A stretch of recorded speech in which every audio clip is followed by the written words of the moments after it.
It started to happen gradually. I would walk into a room and say something, and no one would notice. I would say, "Turn the TV down, please," and nothing would happen. So I would get louder. "Turn the TV down, please."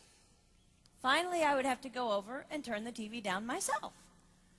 And then I started to notice it elsewhere. My husband and I had been at a party for about 3 hours, and I was ready to go. I looked over, and he was talking to a friend from work, and I walked over, and he kept right on talking. He didn't even turn toward me. That's when I started to put it together. He can't see me. I'm invisible. I'm invisible. Then I started to notice it more and more. I would walk my son to school, and his teacher would say, "Jake, who's that with you?" And my son would say, "Nobody." Granted, he's just 5, but nobody? One night, a group of us gathered, and we were celebrating the return of a friend from England. Janice had just taken this fabulous trip, and she was going on and on about the hotels she stayed in. And I was sitting there looking around at the other women at the table.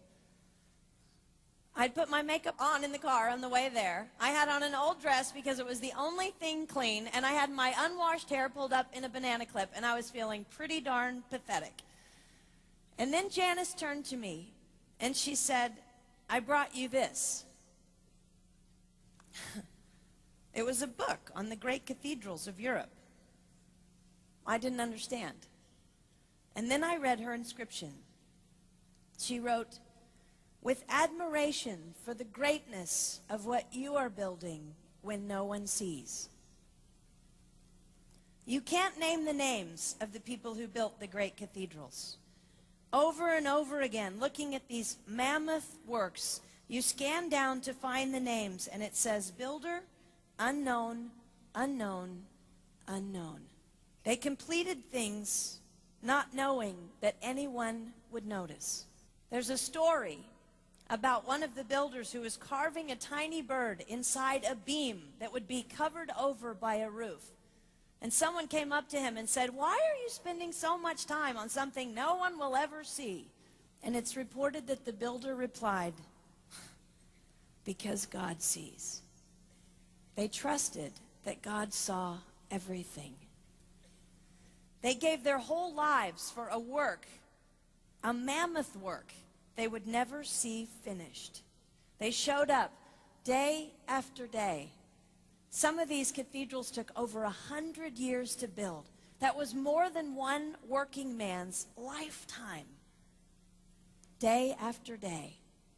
And they made personal sacrifices for no credit. Showing up at a job they would never see finished, for a building their name would never be on. One writer even goes so far as to say no great cathedrals will ever be built again because so few people are willing to sacrifice to that degree. I closed the book, and it was as if I heard God say, "I see you. You are not invisible to me. No sacrifice is too small for me to notice. I see every cupcake baked, every sequin sewn on, and I smile over every one.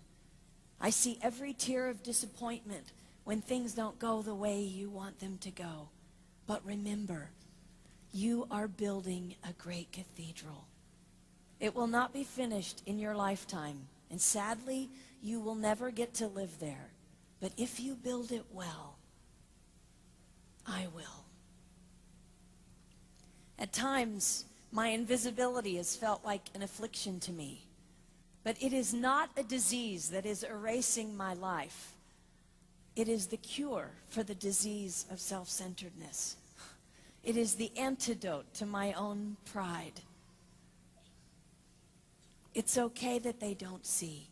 It's okay that they don't know. I don't want my son to tell the friend he's bringing home from college, "You're not going to believe what my mom does. She gets up at 4 in the morning and she bakes pies and hand-bastes a turkey and she presses all the linens."